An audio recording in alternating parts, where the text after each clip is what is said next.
contente de vous retrouver aujourd'hui dans une nouvelle vidéo dont je vous parle depuis 2-3 vidéos maintenant en vous disant oui tel livre je vous le présente mais je vous en reparlerai en point lecture. Eh bien écoutez, le point lecture c'est maintenant, enfin. Attendez, ça c'est un chat qui tombe. Bonjour. On dit bonjour. Oh tu veux essayer d'attraper le micro? Oh oui, oh oui. Vous dites bonjour? Tu dis bonjour? Tu dis pas très bonjour. Allez, va. Sachez qu'à tout moment, je vais m'arrêter toutes les 5 secondes parce que Uta va faire des bêtises, c'est sûr et certain, je le vois venir. Genre là, il est en train de titiller le trépied. En fait, ce qui l'intéresse, c'est le micro. Là, par exemple, je crois qu'on a un petit peu bougé d'angle parce que Uta était en train de jouer avec le trépied. Yes, je vous retrouve du coup aujourd'hui pour le point lecture sur les lectures que j'ai faites durant les mois de juillet et août.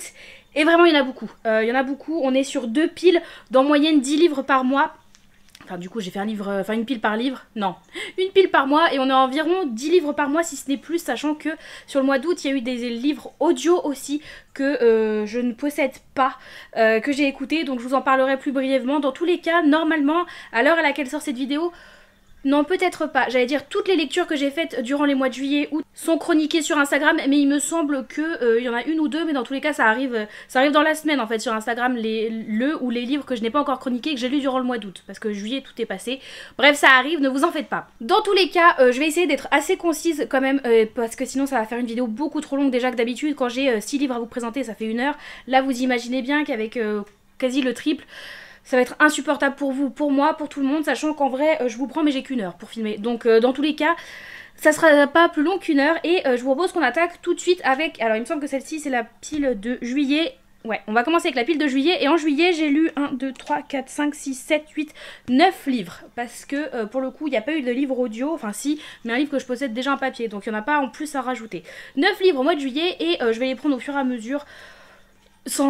Par ordre de grandeur vraiment. Le premier qui me vient c'est donc Cœur et âme, écrit par Colleen Hoover et c'est publié chez Hugo, dans leur collection New Romance, pardon j'ai galéré, Hugo Roman. Voilà, en poche. C'est un livre que ma belle-mère m'avait offert, qu'elle avait récupéré, je sais plus trop où. Et j'étais contente, je vous en ai parlé quand même dans de nombreuses pales en vous disant oui, j'aimerais lire cette fois-ci, j'aimerais bien lire ce Colleen Hoover là, le découvrir, nanana, je l'ai repoussé dans plusieurs pales. Et au final, c'est au mois de juillet qu'il y est passé et ça l'a pas vraiment fait avec moi. Alors à chaque fois aussi, je vais pas vous pitcher les bouquins parce que sinon ça va être beaucoup trop long. Et il y en a, ça remonte à plus de 2 mois, vraiment plus de 2 mois. J'ai plus les résumés exacts en tête et encore moins les noms des personnages, ça va être terrible. Mais j'ai mon avis qui est bien ancré de ça, ne vous en faites pas. Pour celui-ci, ça a été une déception de mon côté. Pas que j'en attendais grand chose parce que Colleen Hoover, je connais pas. Quand je vous ai demandé votre avis, vous avez plusieurs fois dit que c'était pas le meilleur de l'autrice, donc je partais pas non plus en me disant oh là là je vais kiffer, c'est ce bouquin là ou jamais pour découvrir l'autrice, non pas du tout. Donc bon, je suis déçue mais pas trop non plus, mais j'ai trouvé l'héroïne insupportable, vraiment insupportable. Elle en voulait à la terre entière. Ok, c'était le trait un peu de son trait de caractère, elle était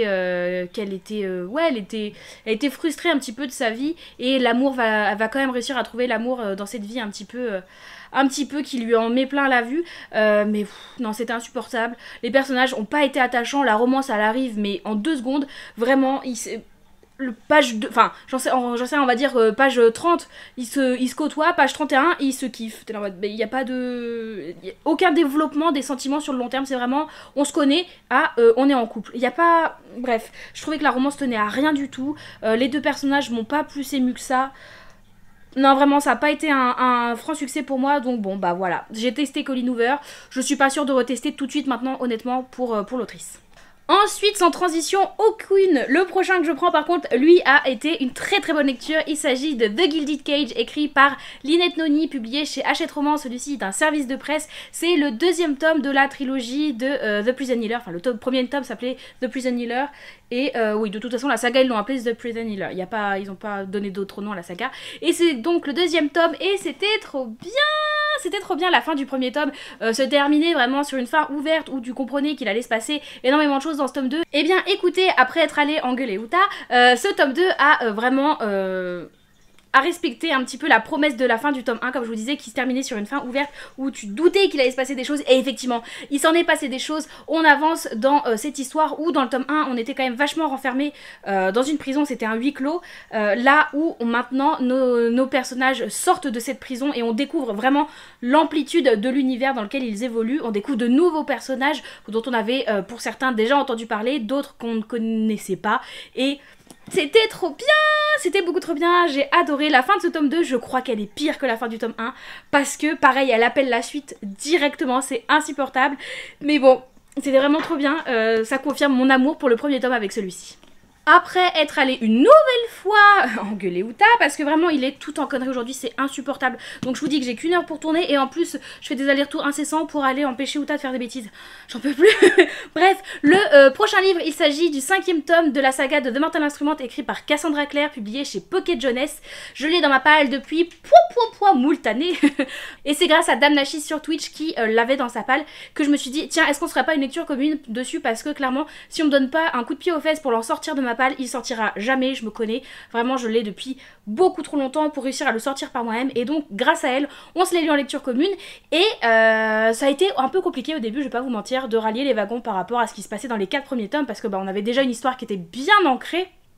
4 tomes quand même, sachant que c'est 4 tomes d'une belle pavasse, même si c'est du format PKJ, que c'est très aéré, que ça se lit très vite, ça reste quand même un univers quand même où il y a beaucoup d'informations, et les informations je les avais plus du tout vraiment, j'avais dû lire les tomes précédents il y a 6 ans peut-être, très compliqué. Mais grâce à Dame Nachis qui m'a fait aussi un petit résumé spoilant sur ce qui se passe sur les 4 premiers tomes et surtout sur le 4e tome, ça a été nickel aux petits oignons. Il y a eu 2-3 moments où je me suis dit je suis pas sûre d'avoir tous les tenants et aboutissants. Au final j'ai réussi à m'en sortir, donc il n'y a pas de grand souci. Et c'est du young adulte. C'est vraiment du young adulte qui est un peu daté maintenant. Dans le sens où le young adulte commençait à se développer, je crois, en France avec cette saga. C'était une des premières sagas vraiment qui portait cette cible de young adulte en France. Et du coup, elle souffrait pas forcément de la comparaison à l'époque, sauf que maintenant, un petit peu, où là où le young adulte est vraiment le fer de lance de la littérature jeunesse, c'est le gros genre à la mode, enfin genre pas vraiment, mais la grosse cible à la mode avec de la romantasy. Ici, c'est pas vraiment de la romantasy, on est plus sur de l'urban fantasy. Mais on en a vu d'autres, je ne citerai pas Crescent Poubelle, mais je viens de le faire, mais on en a vu d'autres, et qui sont plus poussés avec des personnages qui ont un développement plus intéressant, plus enfin pas véritable, mais là en gros on a des personnages, ils sont très clichés, tous, on a des personnages, l'héroïne vraiment, il n'y a pas à dire, j'ai vraiment beaucoup de mal avec Clary, je la trouve assez insupportable dans ses choix, dans ses réactions, dans son attitude, j'ai beaucoup de mal avec elle, mais il n'empêche que je trouve l'univers super chouette, il se passe des trucs intéressants, t'as envie de... C'est turner, c'est prenant, t'as envie de savoir ce qui va se passer tout le temps par la suite, donc l'autrice réussit ce pari-là, mais je vous avoue que pour moi, ce qui pêche vraiment sur The Mortal Instrument, c'est ces personnages que je trouve très clichés, pas assez approfondis pour certains, des fois il y en a qui ont des traumatismes quand même qui, tu comprends, sont assez lourds, et ils passent très vite outre ça, ou alors on les met de côté, oh bof, j'y penserai demain, ouais mais non, en fait ces traumatismes limite t'ont construit, tu peux pas te dire, bof, je les mets dans un côté de ma tête et je reviendrai demain, en même temps que je me demanderai ce que je ferai pour le déjeuner, je penserai à mes traumatismes. Il y a certaines fois, voilà, ça m'a fait un peu tiquer quand même, mais ça en reste pas moins que je suis intriguée et que je suis contente d'avoir repris la lecture de cette saga, sachant que bah, j'ai le tome 6 aussi dans ma palle que j'avais acheté en même temps que ce tome 5, donc je vais pouvoir enfin terminer cette saga et j'espère le faire cette année, j'y crois en tout cas. En parlant de saga que j'avance et que je semi-termine, je vous présente le tome 8 de la chronique des Bridgerton, écrit par Julia Quinn, publié chez J'ai lu. C'est les éditions tome double, vous savez. Donc j'avais déjà lu le tome sur Hyacinthe, donc le tome 7 l'année dernière, ou peut-être même il y a 2 ans. Bref, je sais plus exactement. Il me semble que c'était l'année dernière. Et je m'étais laissé le tome 8, donc le tome sur Grégory, en me disant comme ça, quand j'aurais envie de Bridgerton, j'aurais une petite dose. Et ça s'est fait au mois de juillet. Du coup, j'ai eu besoin d'avoir ma dose de Bridgerton après la saison 3 sur Netflix, terminée, revue, re-revue et re-revue. J'avais besoin d'une nouvelle dose de Bridgerton et je l'ai trouvée avec Grégory. Et c'était vraiment sympa. En fait, le truc, c'est que Bridgerton, c'est très compliqué de vous faire... C'est toujours un peu le même ressenti parce que on a un schéma qui est quand même relativement le même d'un tome à l'autre. Où on va avoir... la personne de la fratrie Bridgerton, que ce soit un homme ou une femme, bon, ici c'est Grégory, donc c'est un jeune homme, qui va découvrir qui sera sa future femme, enfin ce qu'on sait être sa future femme, et on va voir leur relation se développer avec des petites péripéties, mais pas grand chose non plus. C'est vraiment de la romance... c'est pas bien cherché, c'est pas forcément très bien écrit, c'est cliché, mais c'est tout ce que j'aime en fait. Ça se passe pendant la Régence, donc déjà tous les codes sociaux qu'il y avait à l'époque, moi j'adore ça. Vraiment les petites difficultés auxquelles font face les personnages juste parce qu'il y a les codes à respecter, j'adore ça. Vraiment j'ai l'impression que cette époque-là était faite pour mettre des bâtons dans les roues à tout le monde au niveau de la sociabilisation, c'est dingue. Mais j'aime beaucoup et je suis très contente d'avoir enfin terminé cette saga principale de Bridgerton, sachant que vous l'avez vu dans mon book haul, on m'a offert pour mon anniversaire le tome 9 où c'est 19 ans plus tard et en même temps la chronique de Lady Whistledown, donc qui est un tome spin-off je dirais. Pour moi il fait pas partie de la saga principale et donc avec celui-ci pour moi j'ai terminé la saga des Bridgerton et je suis contente et en même temps je suis un peu triste parce que j'ai pas de nouveaux frères ou sœurs à découvrir dans une nouvelle histoire et c'est la fin, Hey. Donc bon, c'était bien. En plus, ce que j'aime, c'est qu'à chaque fois, dans chaque nouveau tome Bridgerton, on a des interactions avec les frères et sœurs qu'on a suivis dans les tomes précédents. Ici, dans le tome 9, par exemple, pas du tout, dans le tome 8, on revoit Colin, on revoit Kate, donc la femme de Anthony. On revoit Anthony, beaucoup moins Anthony finalement. On voit beaucoup Colin et Kate, surtout Kate. Et j'aime le fait qu'on revoit des personnages comme ça, qu'on a suivis. Et des fois, que, par exemple, Anthony, Kate, on les voit depuis très longtemps. Colin, son tome, c'est le 4e tome. Anthony, c'est le 2e tome. Donc on les voit depuis très très longtemps, pas forcément à chaque fois, mais on sait qu'ils évoluent et puis du coup ils ont grandi aussi parce que Grégory dans les premiers tomes où c'est Daphné qui se marie, il est tout jeuneau, il est pré-ado je crois. Là du coup il est jeune adulte, donc il s'est passé une dizaine d'années, donc les autres ont grandi aussi, ont vieilli aussi et donc ont eux-mêmes des enfants. Bref, je trouve ça très très chouette, je suis très contente et c'est une saga que j'aime suivre. Je suis consciente que c'est pas de la grande littérature, mais en même temps au bout d'un moment j'ai juste envie de me faire kiffer quand je lis. Ensuite, toujours et encore une saga, mais décidément en juillet j'ai vachement avancé mes sagas. Une nouvelle saga que j'ai terminée / continuée à chaque fois, ça dépend un peu la vision que vous avez. J'ai lu le 3e tome de Vampiria, donc ici La Cour des Ouragans, écrit par Victor Dixon, publié chez la collection R. C'est le 3e tome de la première trilogie de l'auteur dans cet univers de Vampiria, donc c'est pour ça que je vous dis que j'ai terminé une saga, mais en même temps c'est finalement le 3e tome dans ce qui sera la saga complète de Vampiria composée de 12 livres, donc je l'ai pas terminé non plus. Comme je vous dis, vraiment ça dépend de la façon que vous avez de voir cet univers de Vampiria. Dans ma tête, ça me fait plaisir de me dire que j'ai terminé une saga. Voilà, bon. Mais en même temps, j'ai pas la même satisfaction à 100% que si j'avais vraiment terminé une saga. Je suis consciente qu'il y a un petit goût d'après. Mais donc, dans tous les cas, celui-ci, je l'ai principalement écouté. C'était la première fois que j'écoutais un Vampiria. Et on m'avait à chaque fois dit que les audios sur Vampiria étaient vraiment géniaux. Et ça m'arrangeait là pour le coup de l'écouter. Je sais plus pourquoi. Je crois que j'avais un taux de concentration qui était assez faible. Et l'audio était vraiment le format nickel qu'il me fallait. Et vraiment c'était l'audio qu'il me fallait parce que il est fabuleux l'audio sur Vampiria. En tout cas sur celui-ci, j'imagine que c'est la même expérience pour les 2 premiers et les 2 suivants. Mais il est fabuleux cet audio, vraiment. Il y a la narratrice est géniale, c'est fait par Lizzie, c'était le premier en plus que j'écoutais qui était fait par Lizzie et ils sont aux petits oignons sur leur livre audio, c'est vraiment fabuleux. On a de la musique comme ça qui vient intercaler chaque chapitre. Ça peut paraître anecdotique, au début je pensais que j'allais en avoir rien à faire, mais ça a son petit truc quand même. Et c'est surtout que ici par exemple on va vous faire écho à une mélodie qui revient, qu'un personnage entend ou qu'il joue, et on va vous la jouer cette mélodie, donc ça c'est très très cool, ça rend le truc un peu plus réel, un peu plus ancré dans la réalité et c'est trop bien, j'ai beaucoup aimé.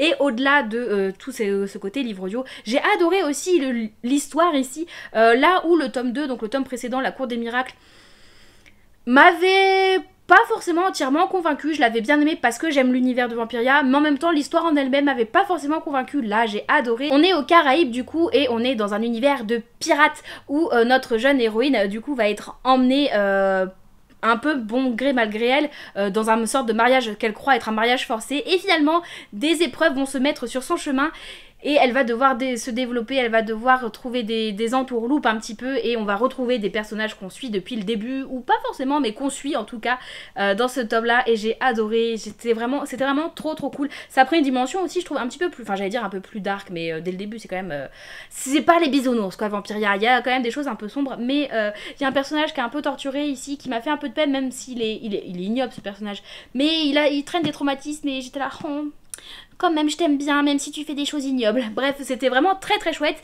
Je pense que c'est mon préféré pour l'instant des 3 de la première trilogie. Celui-ci est mon préféré et j'ai absolument adoré. Ça se dévore. Alors Vous allez me dire oui mais Marie tu l'as écouté, comment tu peux dire ça s'est dévoré Parce que j'en ai aussi un peu lu, hein, je l'ai pas entièrement écouté, j'ai alterné écoute et lecture, même si bon je l'ai plus écouté que lu, oui c'est vrai, mais il n'empêche que ça se lit tout seul et c'est fortement agréable. Et vraiment si vous n'avez pas tenté encore les audios, je peux vous inviter à tester l'audio sur un Vampiria par exemple, vraiment c'est une superbe expérience d'écoute et vous m'en direz des nouvelles. Le suivant est un petit livre que j'avais reçu de la part de la maison d'édition depuis un petit bout de temps, je crois que c'était fin 2023 que je l'avais reçu et je l'avais pas reçu au bon moment pour moi. Alors je suis pas une lectrice de saison mais celui-ci pour le coup il appelait vraiment l'été, il me semble que je l'avais reçu fin septembre donc on était sur une fin d'été, ça marchait plus vraiment et là au mois de juillet je me suis dit ok Marie tu rates pas le coche et j'ai décidé de sortir de ma palle L'Enfant de la Chèvre écrit par Nathan Gibert et c'est publié aux éditions Gulfstream dans leur collection Électrogène. Oui je revérifie, j'avais peur que ce soit plus Électrogène. C'est un service de presse donc que la maison d'édition m'a envoyé et je la remercie grandement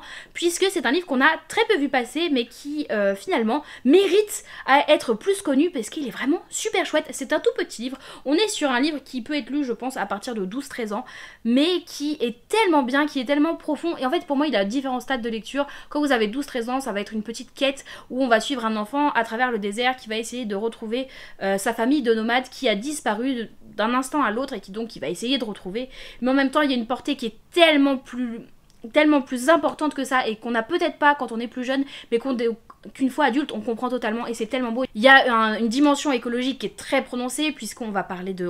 ça se passe dans le désert et on comprend que c'est un petit peu l'après de notre monde suite au réchauffement climatique. En même temps on va vous parler de guerre entre différentes ethnies et le tout va être narré du point de vue d'un enfant, il s'appelle Djibril je crois, oui c'est ça, du point de vue de notre jeune Djibril qui est vraiment pas très très vieux et qui représente très fortement la vérité sort de la bouche des enfants parce qu'il est très naïf mais en même temps il va dire les choses, il va pas forcément réfléchir avant de parler mais en même temps il va dire les choses très naïvement mais il va toucher là où ça fait mal les adultes qui n'ont pas forcément fait que du bien dans leur passé, qui en sont conscients mais qui ferment un petit peu les yeux sur les méfaits qu'ils ont fait dans le passé et qui sont pourtant là et qui ont des conséquences et on va prôner un message de paix, un message de bienveillance envers son prochain qui est vraiment beau. Il n'y a pas du tout de connotation religieuse quand je dis envers son prochain, je veux pas que vous pensiez qu'il y ait une connotation religieuse mais c'est juste un enfant qui comprend pas que on en soit arrivé là, humainement parlant, écologiquement parlant, et qui comprend pas qu'il y ait des conflits, que les gens n'arrivent pas à communiquer, que même si on n'est pas d'accord, pourquoi on ne débattrait pas au lieu de se taper dessus et essayer de s'exterminer. Vraiment c'est beau, c'est joliment fait, en fait l'auteur pour moi a réussi le pari de se mettre du point de vue d'un enfant, d'avoir la naïveté d'un enfant, mais en même temps en étant, c'est pas moralisateur mais en sachant, comme je vous dis, mettre le doigt là où ça peut faire mal, mais sans jamais que vous soyez... Enfin, sans jamais que nous, lecteurs, on soit là en train de se dire « Ouais, non mais je suis une personne horrible, il a raison. » Non, justement, c'est plus fait de façon à qu'on y réfléchisse, nous, en se disant « Est-ce que moi aussi, je peux pas essayer de plus communiquer au lieu d'avoir de la rancœur sur ceci, cela, au lieu d'être... je sais pas si vous êtes quelqu'un qui... a tendance à rentrer facilement dans le conflit, à essayer de se dire ah peut-être que au lieu de rentrer facilement dans le conflit et réfléchir aux conséquences que ce conflit pourrait avoir, je pourrais pas essayer de communiquer avec la personne ou l'entité ou que sais-je avec qui j'ai des problèmes. Bref, vous voyez ce que je veux dire. En tout cas, ça a été une superbe lecture qui s'est lue très vite, hein. C'est pas très gros, mais c'est fort en émotion et je vous conseille fortement, vraiment, c'est un livre qui mérite pour moi à avoir un petit peu plus de visibilité sur les réseaux en tout cas. Au mois de juillet, nous avions, comme tous les mois de l'année, une lecture commune sur le Discord. Lecture commune, cette fois-ci, qui n'a pas l'air d'avoir intéressé beaucoup de monde. C'est pas grave, je l'entends, il y a des mois, écoutez, vous êtes moins intéressés, mais le principe, c'est qu'on soit au moins deux. Au moins c'est commun. Et pour le mois de juillet, nous lisions Love and Olives, écrit par Jenna Evans Welch et c'est publié chez Larousse. Alors je crois que Larousse n'existe plus tel quel maintenant. Je pense que si c'était publié maintenant, ça serait publié chez Comet, qui est une collection qui appartient à Larousse. Bref, en tout cas, c'est sorti chez Larousse quand c'est sorti. C'était en 2021, c'est un livre qui a 3 ans, septembre 2021, qui coûtait d'ailleurs 19,95€, qui est très cher parce que c'est un gros livre, certes, vous pourriez vous dire ça vaut le coup, c'est écrit extrêmement gros dedans, je sais pas si vous vous en rendez compte, c'est écrit très très gros, c'est très aéré. On est ici sur une romance estivale puisqu'on ça se passe sur l'île de Santorin en Grèce. Et alors, Quand je vous dis on est sur une romance, oui et non en fait, c'est une romance qu'on va nous vendre. La quatrième de couverture nous vend la romance, le résumé nous vend de la romance, on a des petits cœurs, bref vous vous dites oui d'accord ça va, on va avoir une histoire d'amour. Donc dès qu'on va avoir notre héroïne qui va rencontrer un jeune garçon d'à peu près son âge, on se dit ah bah c'est avec lui que l'histoire d'amour va se faire. Et on est un petit peu dans, enfin en tout cas c'était mon cas, j'étais un petit peu dans l'attente de voir comment ça allait se dégoupiller tout ça, sachant que le personnage principal masculin, qu'on suppose être le crush de notre... enfin le futur crush, parce qu'au début c'est pas le cas, mais le futur crush de notre héroïne, je l'ai trouvé infect. Enfin pas infect, pas méchant, mais insupportable à suivre. Il était pas intéressant, je l'ai pas aimé en fait, je l'ai pas aimé. Il disait des choses, il était malaisant, je l'ai pas aimé vraiment. Tout le long j'étais là, j'ai pas forcément envie qu'elle finisse avec lui en fait, hein. Pas plus que ça. Et dans un sens, ma prière a été un petit peu écoutée, puisque c'est pas forcément une romance ce bouquin, vraiment. Comme je vous ai dit, on nous l'a marketé, enfin le livre se markete un petit peu romance. La romance elle arrive sur les 20 dernières pages, quoi. Ça va plutôt être notre jeune fille, alors je sais plus comment elle s'appelle, hein, vraiment, elle s'appelle Olive, je suis bête. C'est son nom, elle s'appelle Olive, elle se fait appeler Liv, mais bref, elle s'appelle Olive, qui va essayer de renouer les liens avec son père qui est sorti de sa vie depuis qu'elle est jeune, et donc c'est pour ça qu'elle va aller en Grèce, parce que son père est d'origine grecque, et donc elle va le retrouver pour un projet qui tient à cœur à son père, qui est le projet de sa vie, celui de retrouver l'Atlantide. Et en fait, à travers ce projet-là, de filmer un documentaire de son père qui découvre l'Atlantide, elle va renouer avec son père, elle va renouer avec qui elle est aussi, cette personne qui lui manquait de son père, mais aussi elle d'enfance qui lui manquait, celle qu'elle était avec son père et qu'elle a arrêté d'être une fois que son père est parti. Elle a complètement changé et en même temps elle se rend compte qu'elle n'a jamais été aussi vraie que quand elle était avec son père, que quand elle faisait ce qui lui plaisait et qu'elle essayait pas de jouer un rôle. Et sur ça c'était intéressant, mais c'était mal fait. Pour moi c'était mal fait. L'histoire aurait pu être intéressante. Il y a un côté à la fin où on va parler de maladie mentale, je l'avais pas vu venir du tout. Mais en même temps, ça arrive trop tardivement et c'est dommage parce que j'ai bien aimé le fait qu'il y ait un petit suspense sur ça et que quand on nous l'annonce, on se dit ah punaise, je m'en doutais pas du tout. En même temps, ça aurait dû arriver avant parce qu'il y a des longueurs où notre personnage, vraiment, elle fait ceci, elle fait cela. En même temps, elle va interagir avec ce mec-là qui sera de la romance, mais que j'ai vraiment pas aimé. Il est trop long pour pas grand chose, ça aurait mérité d'aller plus vite, de moins s'attarder sur certaines choses où on nous vend aussi la Grèce ô combien Santorin, c'est beau. Certes, je compte pas y aller dans le week-end, donc bon, ça m'a pas touché au niveau de la description du paysage parce qu'elle n'est pas forcément non plus, la description elle-même était pas, c'est pas une jolie plume non plus, donc elle est pas bonifiée on va dire avec la plume. Donc bon, ça a pas été forcément un très grand succès pour moi. Je pourrais même pas dire ouais, je suis contente de l'avoir lu quand même. Je l'aurais pas lu, ça m'aurait fait le même effet. L'avant-dernière lecture que j'ai pu faire en juillet est pareil, une lecture complètement de saison puisqu'il s'agit des Coquillages ne s'ouvrent qu'en été, écrit par Clara Hérault. C'est publié chez Hachette Roman et il s'agit d'un service de presse reçu de la part de la maison d'édition, donc merci beaucoup à eux. Et je suis bien contente d'avoir pu découvrir le nouvel ouvrage de Clara Hérault que j'avais découvert avec L'effet boule de neige, du coup que j'avais reçu pareil de la maison d'édition, que j'avais lu... je crois que c'était une de mes dernières lectures 2023, ouais je crois que l'avoir lu en 2023 et non pas en 2024. Donc c'était une de mes dernières lectures 2023, je découvrais La plume de l'autrice avec du coup L'effet boule de neige qui est une romance qui se passe durant les fêtes de fin d'année. Et là, on n'est pas du tout sur une romance. Il y a de la romance, mais c'est clairement pas le sujet principal. Et c'était beaucoup trop bien. J'ai vraiment beaucoup aimé. Ici, on va suivre du coup deux sœurs qui vont retourner. Alors, je sais plus. C'est où qu'elles retournent Elle retourne dans la côte basque, mais j'ai bouffé le nom. Elle retourne à Anglette. Voilà, où elles passent tous leurs étés avec leurs parents, leur grand-mère habitant là-bas. Sauf que cet été-là est très différent de tous les autres étés. On va en avoir une qui est en pleine crise d'adolescence, tu le sens, mais qui a vécu des choses pas chouettes à l'école, qui a vécu des choses pas chouettes durant son année scolaire. Elle n'en a pas parlé à sa famille, que ce soit à ses parents ou à sa sœur, elle n'en a pas parlé. Elle se découvre et elle a du mal à savoir qui elle est, elle a du mal à savoir ce qu'elle veut. Et du coup, elle est dans le conflit constamment avec ses proches. Elle n'arrive pas à communiquer, elle n'arrive pas à véhiculer ses pensées et elle rentre dans le conflit tout de suite.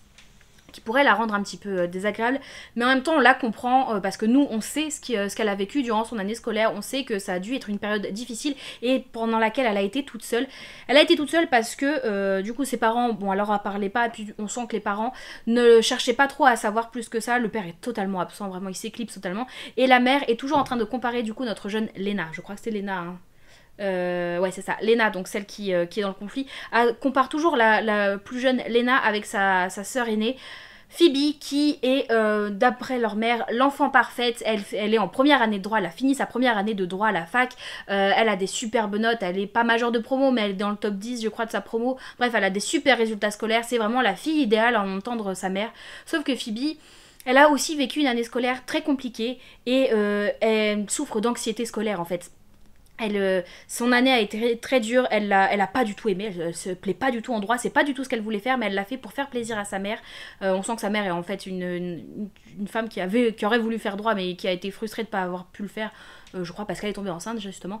Bref, du coup Phoebe correspond totalement effectivement aux attentes de ses parents, sauf qu'elle est absolument pas heureuse et elle parle plus à personne, c'est une coquille vide en fait Phoebe. Elle avance dans la vie parce qu'il faut avancer dans la vie, mais elle a plus aucune envie, elle a plus d'objectif, elle sait pas, et en plus elle retourne dans cette fameuse ville d'Anglet où elle a connu son premier amour qu'elle a quitté un peu sur un malentendu.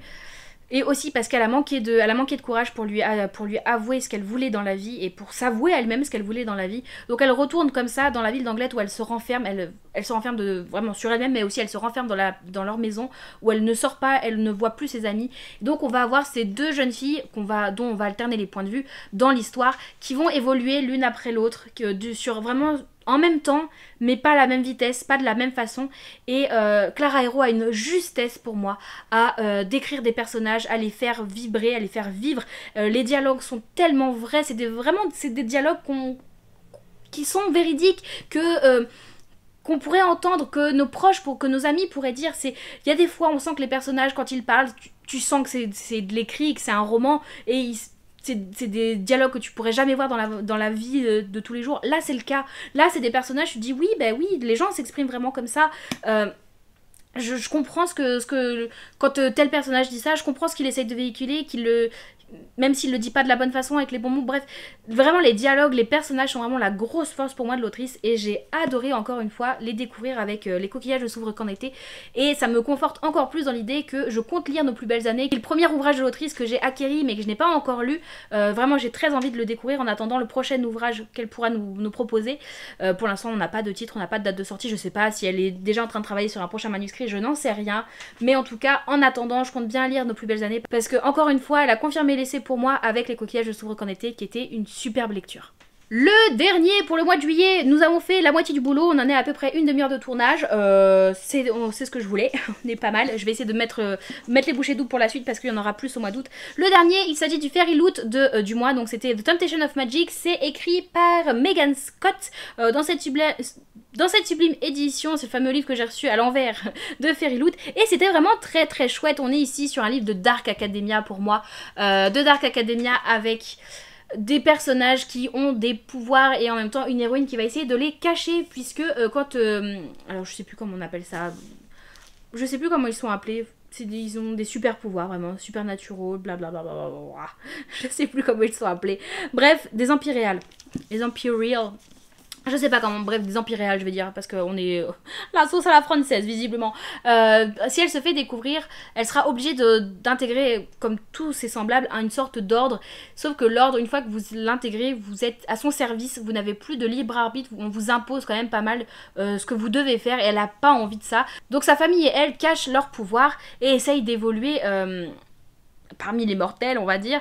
tout en essayant de comprendre ce qui est arrivé à la mère de famille qui a disparu et dont on se doute a été tuée par l'ordre. Donc elle essaye, elle, de savoir un petit peu plus ça. Et donc voilà, on va avoir cette évolution de notre héroïne. J'en parle très très mal parce que j'ai l'impression que j'ai vraiment beaucoup de mal à parler des livres de mes lectures en anglais, mais en tout cas j'ai beaucoup aimé. Je n'attendais pas grand chose parce que je me suis dit, oh, est-ce que ça me tente vraiment? Et en fait c'était trop bien, l'univers était très très cool. On va beaucoup parler d'art aussi parce que notre héroïne est très férue d'art. Et donc on va parler d'art, on va parler surtout de tableaux qui existent dans la vraie vie et auxquels on va faire référence. Donc c'est très cool parce qu'il y a ce côté un peu ancré dans le réel. Pareil, ça se passe en Angleterre, dans des villes qui existent. Donc j'ai trouvé ça très très cool. Et je crois qu'il sort en français d'ici la fin de l'année. Il me semble que c'est Stardust qui va le sortir en français. Alors pas du tout avec cette couverture là, ça c'est la couverture Fairyloot qui ressemble pas du tout à la version, normale on va dire. Mais il me semble qu'il arrivera très rapidement en français. Et je vous invite vraiment à vous pencher dessus parce que je pense qu'il pourrait vous plaire. En tout cas moi j'ai passé un très très bon moment de lecture et j'ai hâte de savoir la suite, sachant qu'on a une petite romance quand même qui se forme. Et pourtant la romantécie, vous savez que c'est pas ce que je préfère, mais là elle sert à ouvrir les yeux à un personnage qui va remettre en question tous ses choix de vie et peut-être se dire je vais peut-être merder les chefs. Et donc ça fait avancer le public, donc j'ai beaucoup aimé ce côté-là et j'ai très hâte de connaître la suite et je vous invite vraiment à vous pencher sur celui-ci dès qu'il sera sorti en français. On ne perd pas de temps, on enchaîne tout de suite avec mes lectures d'août. La première que je prends, il s'agit d'une insolente curiosité écrite par Lynn Messina, c'est publié ici en poche chez 10-18. Celui-ci c'est un livre que j'ai écouté, c'est le seul que j'ai écouté durant le mois d'août, que je possède en papier et c'était vraiment très très chouette, c'était vraiment très très chouette. Il est tout petit, on est ici sur un Cozy Mystery historique, donc bon, déjà on est en pleine régence anglaise, donc comment vous dire que moi au niveau du contexte historique c'était pépite. Et c'était très très cool parce que notre héroïne qui va un peu mener l'enquête, c'est une femme, là on est dans un huis clos, on va découvrir un mort, c'est le principe. On va découvrir un mort dans un huis clos, dans un manoir où on a un petit groupe d'une société qui va évoluer.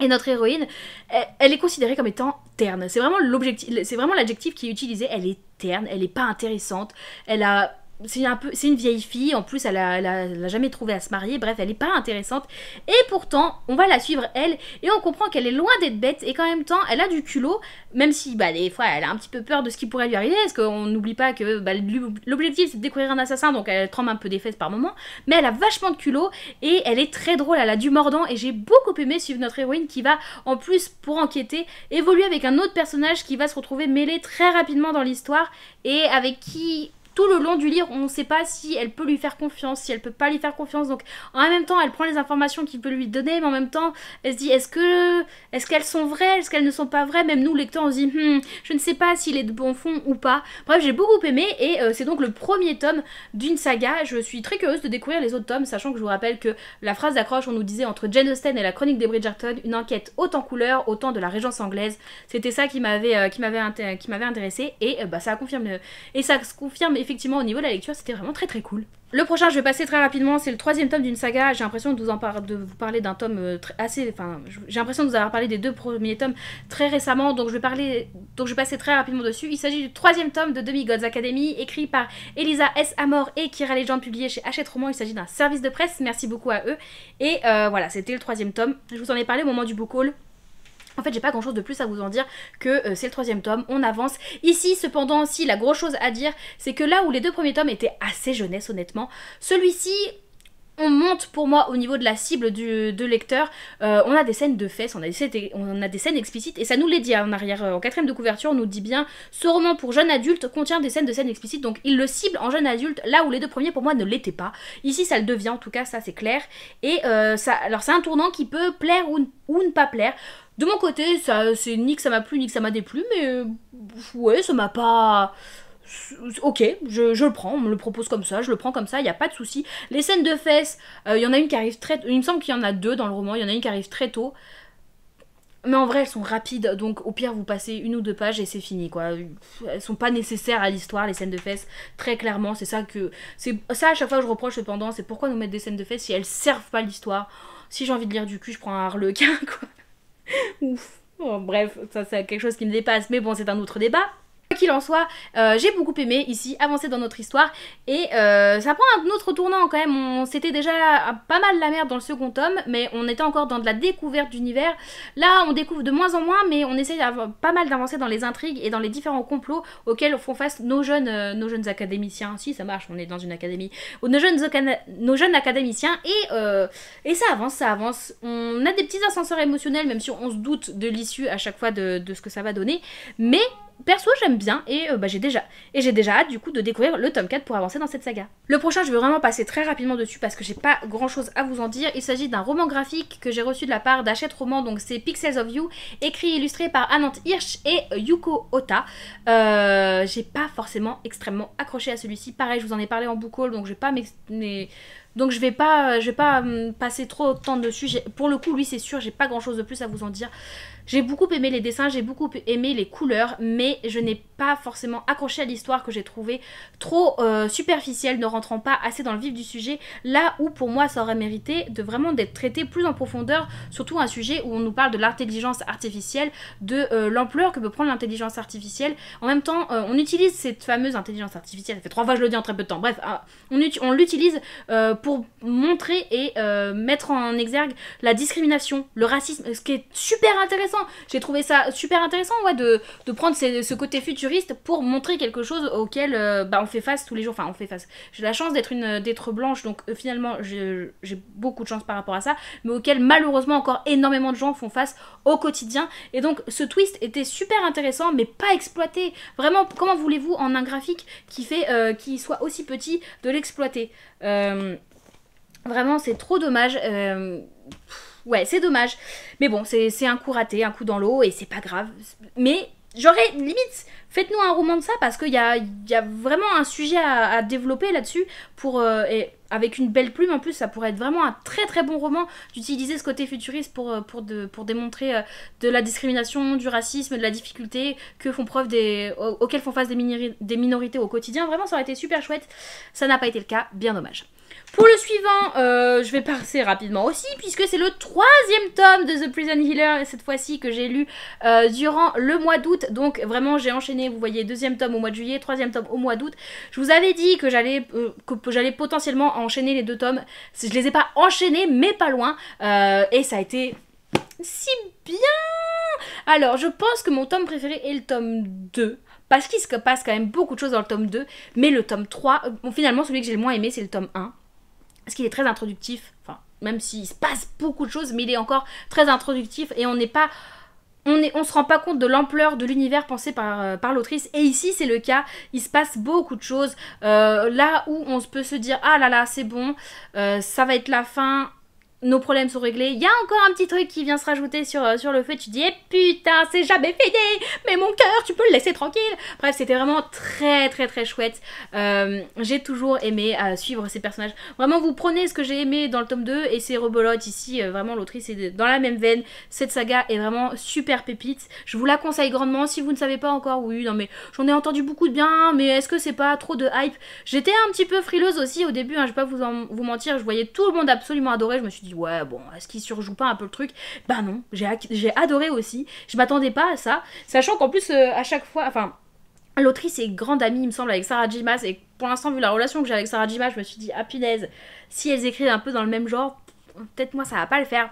Pour moi c'est carrément meilleur que ce que j'ai pu lire de Sarah J Maas jusqu'ici, c'est mon avis, hein. Voilà, je vous le dis, c'est mon avis, mais j'ai carrément préféré la trilogie de The Prison Healer avec tout ce que j'ai lu de Sarah J Maas, c'est-à-dire Crescent City 1 et demi et Akotar tome 1, mais là c'était vraiment très très chouette, les personnages sont si touchants, en même temps il y en a, t'as envie de rentrer dans le livre et t'as envie de quand même les achever là parce que c'est quand même des enflures. Vraiment c'était très très chouette, je ne peux que vous conseiller de vous plonger dans cette trilogie. Je termine une saga, mais j'en commence une autre juste derrière avec le premier tome des Chroniques Lunaires. Donc ici, Cinder, c'est écrit par Marissa Meyer et je vais pas vous dire chez qui c'est publié, c'est une édition anglaise que j'ai. Je la trouve magnifique, vraiment, l'objet livre est très très beau, mais il n'existe pas en français, c'est bien dommage, oui je sais.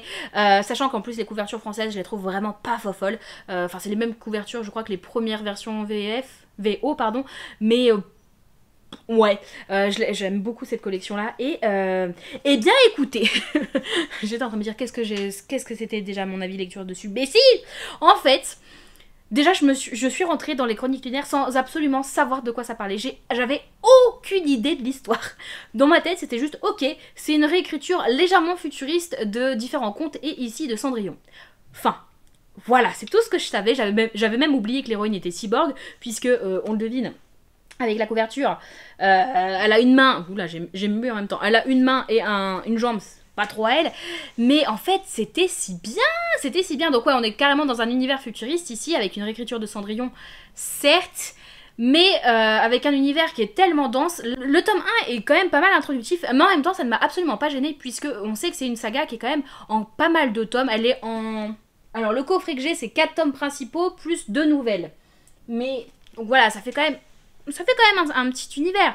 Et bien que ça soit un peu introductif, il se passe pas mal de choses. On découvre notre héroïne Cinder, on va la suivre à travers son histoire. Et par contre, ce qui m'a vraiment... alors vraiment, mon avis de lecture... extrêmement décousu, je suis désolée. Comme je vous dis, les lectures en anglais, j'ai toujours du mal un peu à vous en parler, je sais pas pourquoi.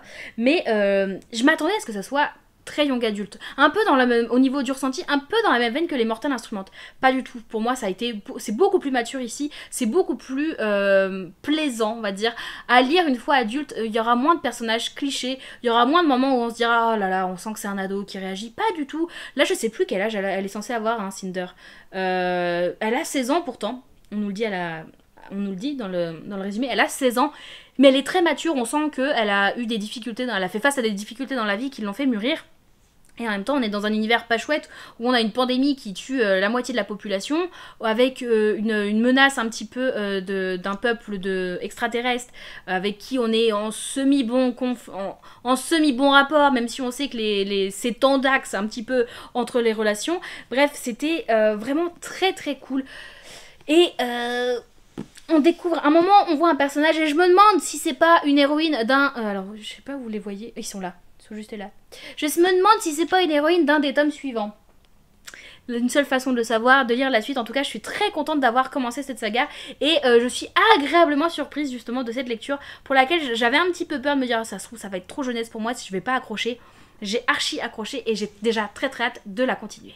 On reste dans le même code couleur au niveau... En plus, je crois que là, les deux lectures que je vous pitch, c'est les lectures que j'étais en train de faire. C'était mes lectures en cours dans la vidéo un peu de retour de vacances que je vous avais faite. Donc la prochaine, c'est La sorcière de Limbricht, écrit par Suzanne Smith, publié chez Charleston dans leur collection Les Ailleurs. Voilà, je crois que de toute façon dans ma vidéo bilan, je vous avais un petit peu dit tout ce que j'avais à dire. Mon avis était un peu le même. Dans le sens, dans tous les cas, si vous trouvez mes avis un peu brouillons, sachez qu'à chaque fois je les ai tous mis sur, quasi tous, sur Instagram ou à l'écrit, où je me suis plus posée pour vous les faire, donc c'est peut-être plus digeste pour vous pour les lire. Mais en tout cas, celui-ci, on est aux Pays-Bas au XVIe siècle. Au XVIIe siècle, fin XVIIe siècle, on est aux Pays-Bas. Et on va suivre notre jeune, enfin notre jeune, pas du tout, en fait, elle est pas jeune, elle a 70 ans. Elle a 70 balles, et Engen, qui va se faire arrêter parce qu'elle est soupçonnée d'être une sorcière. Sauf qu'au XVIIe siècle, quand on est une sorcière, c'est pas fun. On n'est pas avec notre balai sous les fesses, parti faire du Quidditch. C'est pas trop ça. Non, justement, elle est soupçonnée d'être une sorcière, donc tels les procès de Salem, elle va être, on va l'enfermer pour ensuite la mettre au bûcher. Donc on sait qu'elle est un petit peu vouée à mourir, notre pauvre Engen. Et donc le roman va être articulé de façon à avoir deux temporalités. On va avoir la temporalité présente où on va avoir Engen qui est enfermée, qui va avoir ces moments où elle est dans sa cellule en train de faire copine avec une souris un peu parce qu'elle est seule, la pauvre, et les moments de procès, et son autre temporalité où ça va être...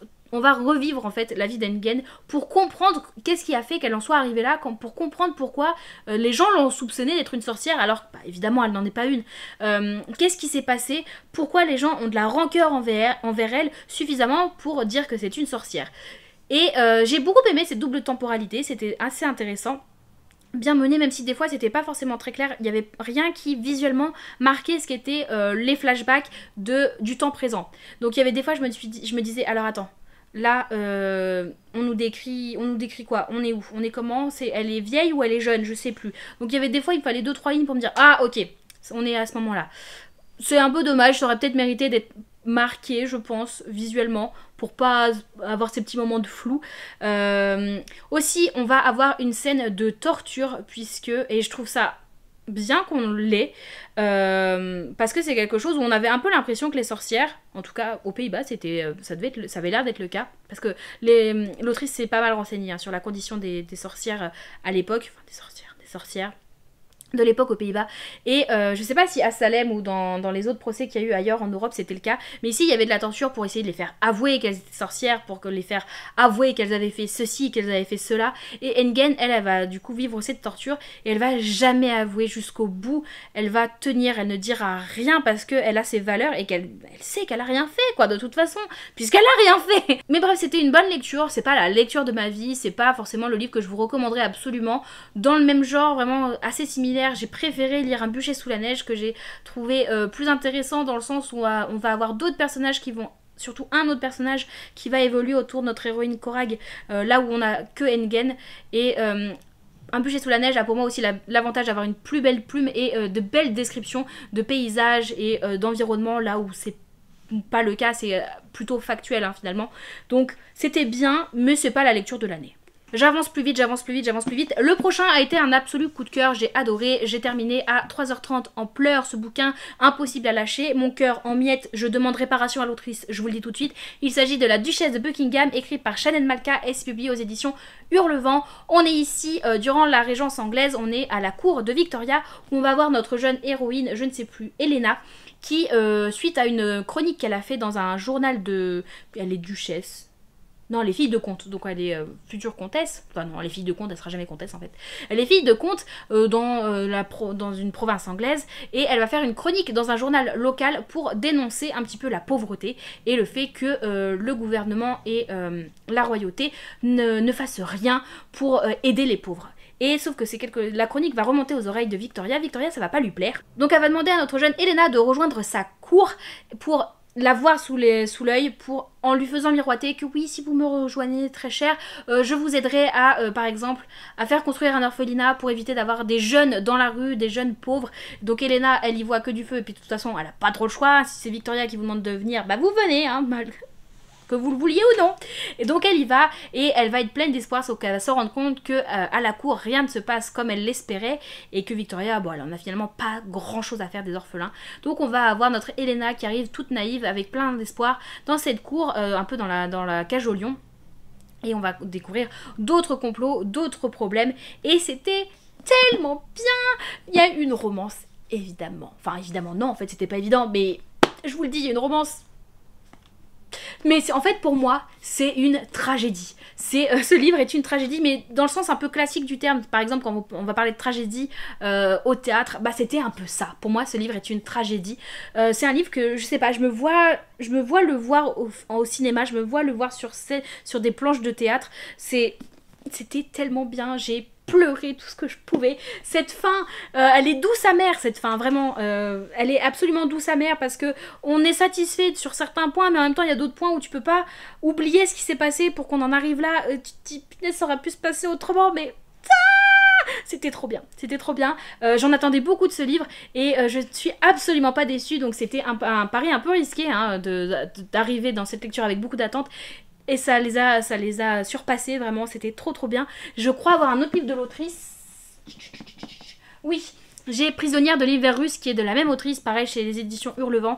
Je pense qu'il va pas faire long feu, on arrive bientôt en hiver. Enfin non, on n'est même pas encore en automne, mais du coup on s'approche au fur et à mesure du temps de l'hiver. Et je pense que je vais lire cet hiver Prisonnière de l'hiver russe parce que j'ai adoré la plume de l'autrice et je suis très curieuse de la découvrir dans un autre contexte historique. Ensuite, la lecture commune du mois d'août était une des lectures qui vous a beaucoup hypé et je suis très contente. On a été pas mal à participer et c'est très chouette. Il s'agit de Plein ciel, écrit par Siècle Valban, publié chez Big Bang. Et ça a été une superbe lecture, pareil, mon cœur en miettes, décidément le mois d'août, beaucoup de miettes, beaucoup de miettes de mon cœur. C'est peut-être ça l'aspirateur que je passais. J'avais l'impression de passer beaucoup l'aspirateur en août. En fait, c'était les miettes de mon cœur que je ramassais derrière moi à chaque fois. Bref, c'était trop bien. Cet univers de fantasy est superbement bien écrit par l'autrice. À chaque fois que je vous en parlais, c'est ce que je vous disais, et pourtant j'ai rien de plus parlant à vous dire. Si ça vous parle, en tout cas moi ça me parle. J'ai ressenti les mêmes choses, les mêmes ressentis que j'avais en découvrant la saga de la passe-miroir de Christelle Dabos, qui est, je pense, si on oublie Harry Potter, ma saga préférée all time ever. Et ici j'ai retrouvé cette expérience de lecture. C'est un one shot, c'est un gros bébé certes, mais Il se lit tout seul, c'est pas une saga, donc ça peut faire quand même un peu moins peur. L'univers est très bien fait, il est dense, mais en même temps, au début on se demande un petit peu dans quoi on se plonge. L'autrice va réussir à vous le décrire assez facilement au fur et à mesure des pages. Faites-lui confiance, il n'y a pas de souci là-dessus. Mais c'était tellement bien, les personnages sont touchants, il y a des retournements de situation. La page 588, pour ceux à qui ça parle, mais la page 588, messieurs, dames, il n'y a pas à faire ça, j'étais pas prête moi. Vraiment, c'était tellement bien. Dans un sens, je suis un peu triste parce que je me dis que maintenant je l'ai lu, bah, j'aurai plus jamais cette sensation de découverte. Et j'envie les gens qui ne l'ont pas encore lu et qui ont tout à découvrir de plein ciel. Vraiment, ne le faites pas traîner dans votre palle, ne le faites pas traîner dans votre wishlist. Lisez-le, c'est un cadeau que vous vous ferez à vous-même parce que c'était si bien. C'était vraiment tellement bien. J'avais peur de ne pas aimer en ayant vu tous les coups de cœur qu'il y a eu dessus. Ça n'a pas été un coup de cœur pour moi, mais ça a été une extrêmement bonne lecture. Et là, on va descendre un petit peu plus au niveau de mon ressenti de lecture. On va retourner au niveau des éditions Hurlevent et c'est la première déception que j'ai chez Hurlevent, la seule pour l'instant, et j'espère la seule pendant un très long moment. Il s'agit des Serments de l'Angre-Brume, écrits par Josépha Juillet, publié chez Hurlevent comme je vous le disais, et ça l'a pas fait du tout avec moi. Je l'ai lu en lecture commune avec ma copine Émilie de la bibliothèque d'Emilia. On avait lu l'année dernière Nuit d'orage à Haute-Rive, toutes les deux en lecture chauvine puisque ça se passait à Lyon. On a voulu réitérer l'expérience de la lecture commune Hurlevent ensemble. Et là, toutes les deux, on n'a pas aimé ça, on n'a pas accroché. En fait, c'est long.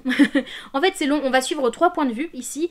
Qu'on met beaucoup de temps, je trouve, à comprendre pourquoi on nous expose ces 3 points de vue. On sait que les 3 personnages évoluent au même endroit, mais on n'a pas du tout conscience de la temporalité, si c'est au même moment, si c'est avec beaucoup d'écart, avec peu d'écart, on ne se rend pas compte du tout. Ça, ce qui m'a un petit peu perturbée, je vais pas vous mentir, parce qu'il y avait plusieurs fois je me disais ah mais par exemple tel personnage là il est en train de nous dire qu'il pleut, et au chapitre d'après on avait un autre personnage qui nous disait qu'il pleuvait. Je me suis dit, à chaque fois j'étais oh mais ça se trouve c'est que c'est le même jour, ils évoluent en même temps, et en fait tu sais pas parce que il pleut pas une seule fois tous les 15 ans, donc en fait non, ça ne veut rien dire, mais tu commences à psychoter un petit peu comme ça, à voir des signes là où il n'y en a pas.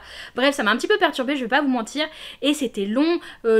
La plume était un peu lourde par moments, qui s'attardait sur des choses qui n'étaient pas nécessaires pour moi. Pourtant il se passe des choses, enfin surtout avec un personnage où je trouvais qu'il se passait des choses, un autre personnage que j'ai pas forcément plus aimé suivre que ça, et un autre, au début j'étais pas convaincue, et sur le long terme j'aimais plus suivre ce qui se passait pour elle. Mais c'était très long, ça met beaucoup de temps avant de comprendre pourquoi on suit ces 3 personnages, en quoi ils sont liés, et qu'est-ce qui va faire que la problématique qui va être mise en place peut être résolue, comment elle va être résolue et ce qui va se passer. Pour moi, le roman, il est intéressant sur les 100 dernières pages, là où on a du dynamisme, où il se passe des choses, on a de l'action, on a des révélations, on a des péripéties, il se passe beaucoup de choses sur 100 pages. Les 100 dernières pages, vraiment, c'est un feu d'artifice, elles sont superbes, et je comprends que la fin en général soit beaucoup plus pétante que la première moitié du livre ou les premières pages d'un livre, sauf que ici le problème c'est que les 3/4 du livre sont longs et la balance du coup est très mauvaise. La balance de rythme est très très mauvaise, c'est trop longtemps long pour arriver sur cette dernière petite partie où ça pète dans tous les sens. Ouais, j'ai eu du mal, j'ai pas apprécié, je compte pas lire d'autres livres de l'autrice, elle ne m'a pas convaincue avec celui-ci, et j'ai déjà bien assez de livres dans ma palle. Je suis un peu déçue du coup parce que Hurlevent je partais un petit peu en toute confiance, pas forcément avec de l'attente mais en confiance, et là bah, ma confiance a été brisée. Mais bon, j'ai lu La Duchesse de Buckingham après celui-ci, donc c'était bon, ma confiance était revenue en 2 secondes. Un petit peu de légèreté avec un livre qui s'est lu ma foi assez vite, mais que je prends toujours plaisir à lire les livres de cette collection. Il s'agit de L'Épée dans l'enclume. Celui-ci est écrit par Marie Mancusi, publié chez Hachette Heroes dans la superbe édition reliée. Oui, je sais, il coûte un bras, et bien écoutez, visiblement j'ai des bras qui poussent assez souvent, puisque je compte bien acheter tous les Twisted Tales, puisque c'est le Twisted Tale sur Merlin, tous les Twisted Tales en relié maintenant, puisqu'ils sont trop beaux et que j'aime Disney et que la collectionnite aiguë. En tout cas ici c'est donc le Twisted Tale sur Merlin où on nous dit et si Arthur n'était pas destiné à être roi. Je vais pas m'attarder dessus, les Twisted Tale à chaque fois je passe enfin à chaque fois non, il y en a eu certains où c'était pas un franc succès, désolé Maléfique mettons, Twisted Tale était nul et Aurore je t'aime toujours pas, mais celui-ci était sympa, c'est pas mon préféré, c'est pas celui que j'ai le moins aimé, il est moyen, on va dire moyen plus, voilà. Si je devais le noter, je fais pas des étoiles en fait, moi je fais moyen plus, vraiment il était sympa. Ouais, sympa même, il était sympa. J'ai passé un bon moment, il y a des choses qui sont chouettes. J'ai adoré retrouver Madame Mime par contre, ça fait tellement plaisir puisqu'ici, oui, on retrouve Madame Mime et je l'ai adoré, j'adore les méchants. Ah là là, est-ce que je vous ai déjà dit que j'aimais les méchants?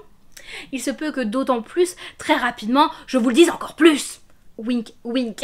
Mais bref, j'ai bien aimé, c'était vraiment sympa, ça se lit tout seul, ça se lit très vite, c'est écrit très gros, c'est espacé comme jamais, donc bon, c'est des lectures que vous dévorez en 2 secondes et demie, il n'y a pas... Vous clignez une fois des yeux et c'est bon, la lecture est terminée. Mais bref, c'est sympa, je suis contente d'avoir repris un petit twist de télé, ça faisait un petit bout de temps que je ne m'étais pas jetée dans un roman de cette collection, donc je suis contente, et puis voilà, on avance, c'est trop cool. Vraiment, mon avis lecture sur l'épée dans l'enclume est pas... je suis consciente, mais... Pour moi, c'est des lectures vraiment pas prises de tête, qui sont sympas, à moins que ça ait été vraiment mauvais, où là je me serais un peu plus arrêtée dessus. Celui-ci était sympa, donc j'ai pas grand chose de plus à vous en dire. Le prochain, par contre, a été un coup de cœur. Et c'est un coup de cœur graphique. Alors je me demande si c'est pas une des premières fois où ça m'arrive dans ma vie d'avoir un coup de cœur graphique, et pourtant...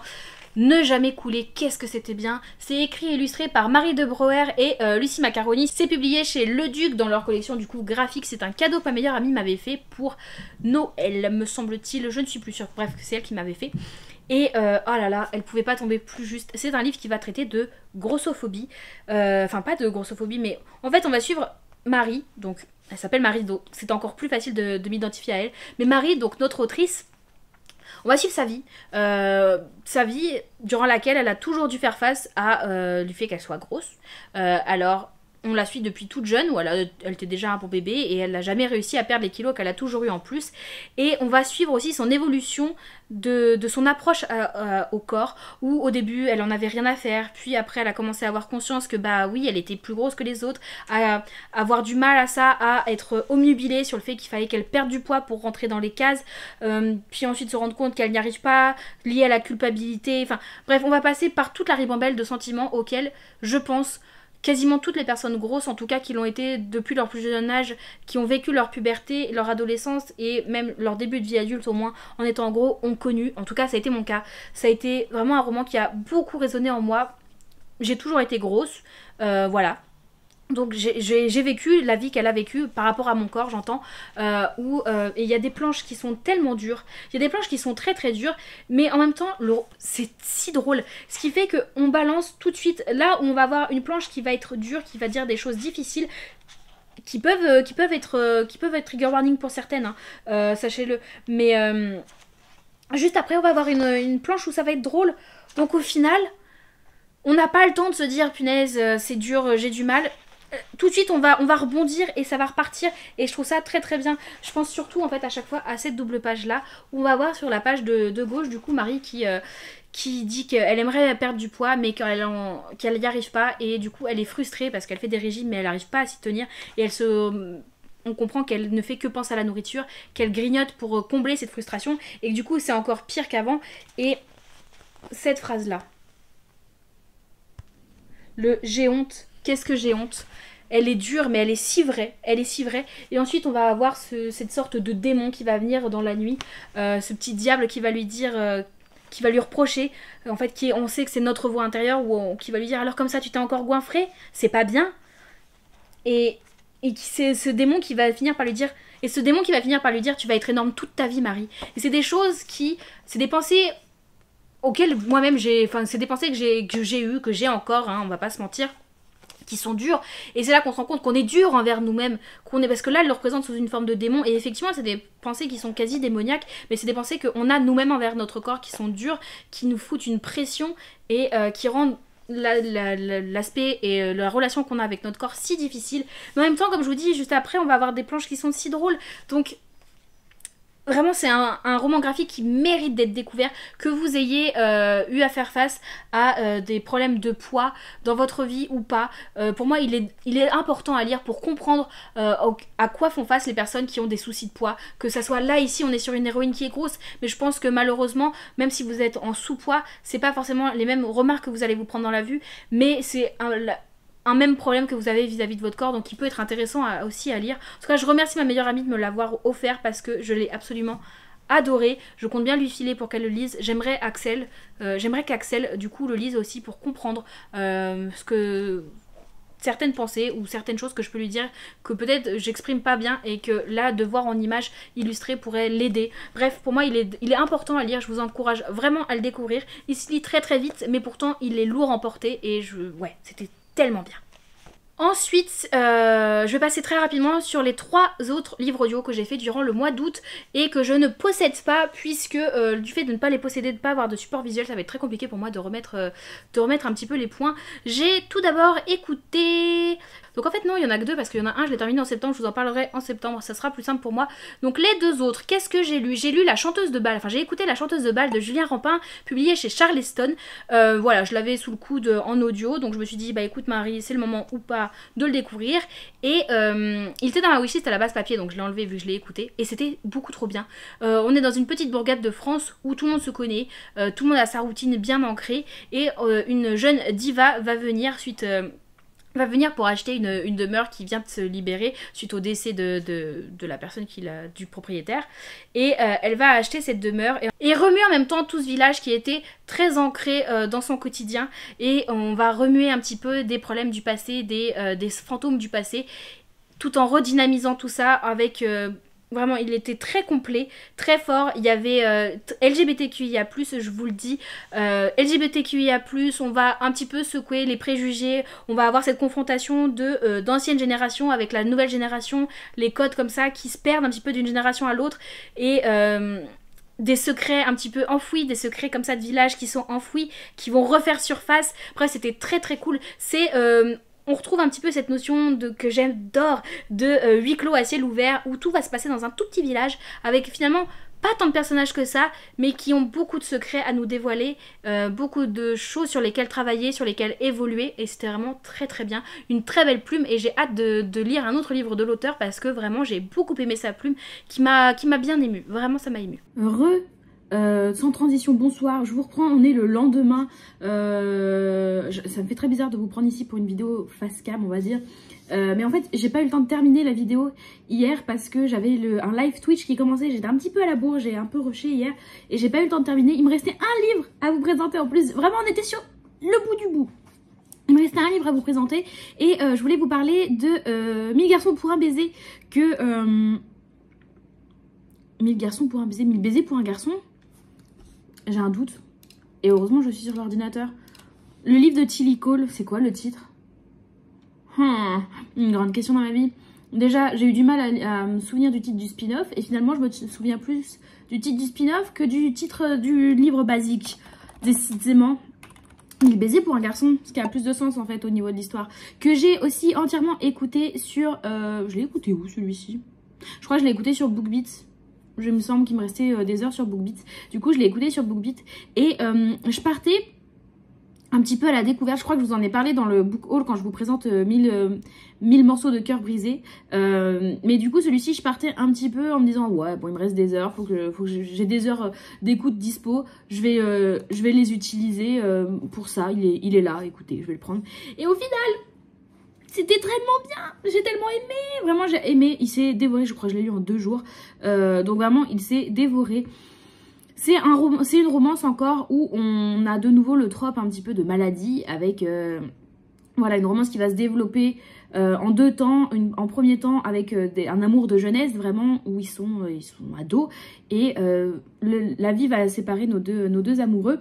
Ils vont se retrouver des années plus tard et la maladie va avoir touché notre héroïne.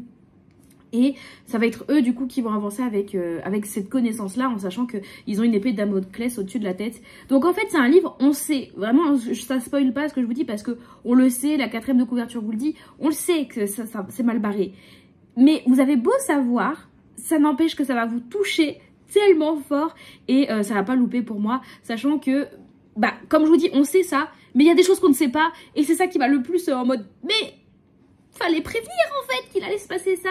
Donc ouais, ça m'a beaucoup touché, j'ai beaucoup aimé 1000 baisers pour un garçon et pourtant je suis vraiment pas, quoique je le deviens, j'ai l'impression un petit peu au fur et à mesure du temps, mais de base je suis vraiment pas la lectrice de romance par excellence. Donc si jamais il vous tentait, que vous étiez un petit peu curieux et que vous disiez oui mais je suis pas un lecteur de romance, est-ce que ça peut le faire, je vous invite à le tester.